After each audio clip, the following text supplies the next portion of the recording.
Ito nga pala yung hotel na tinuluyan namin dito sa Dumaguete, ang Hotel Essentia.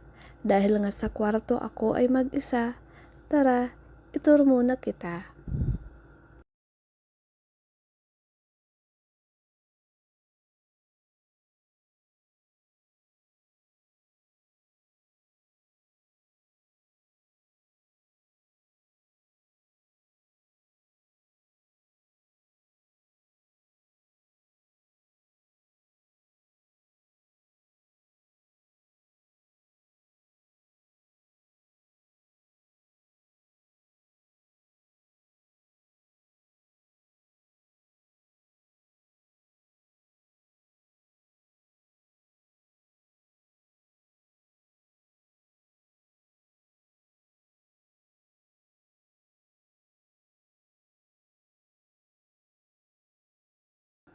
O diba, maganda? May libre nga din pala silang buffet breakfast, simula 6 to 10 ng umaga.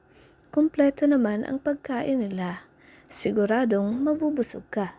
Yun nga lang, huwag kang kumuha ng sobra-sobra. Yung sobrang hindi mo na kaya. Dahil maliban sa sayang, magbabayad ka pa ng extra. After mo nga kumain, pwede ka naman mag-sightseeing. O siya, mag-enjoy ka muna sa view nila.